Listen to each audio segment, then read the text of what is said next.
Nababastusan na ba kayo sa inyong mga anak? Here are 5 disrespectful behaviors na madalas nating ikinagagalit at kinoconsider na bastos. Number 1, sumasagot. Number 2, eye rolling. Number 3, interrupting adults kapag nag-uusap. Number 4, silent treatment o hindi kayo pinapansin.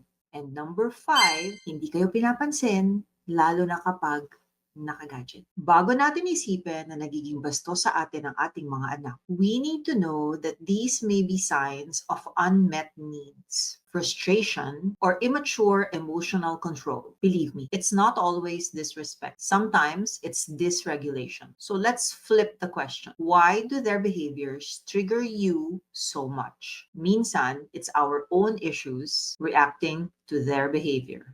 Yung feeling nyo na wala kang karapatang sumagot. Kasi nung bata ako, hindi ako pwedeng sumagot sa mga magulang ko. When your child says, I hate you, mommy, or sana hindi na lang ikaw ang naging nanay ko, masakit naman talaga marinig. Pero kailangan nating isipin that young children do not have the words to articulate their big feelings. Big feelings like fear, worry, frustration, and anger. So they say what they know to fight back. And it comes out as plain, hateful, and disrespectful words. Pero Teacher Tina, paano natin to hinahandle pag naririnig natin? How do we handle disrespectful behavior with empathy, pero tinuturuan din natin silang maging respectful? Number 1, validate but clarify the boundary. Anak, mukhang galit ka, pero hindi kita papayagang kausapin mo ko ng ganyan. Respect the emotion and redirect the behavior. Number 2, stay calm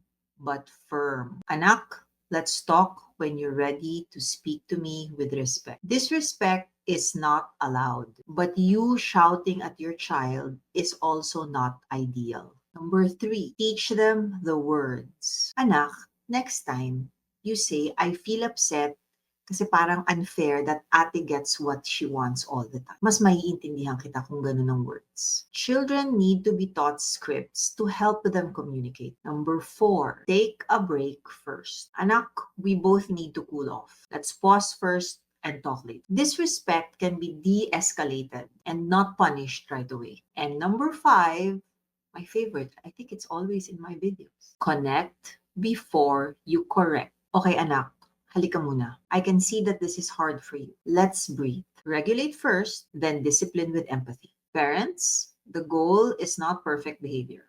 It's respectful connection.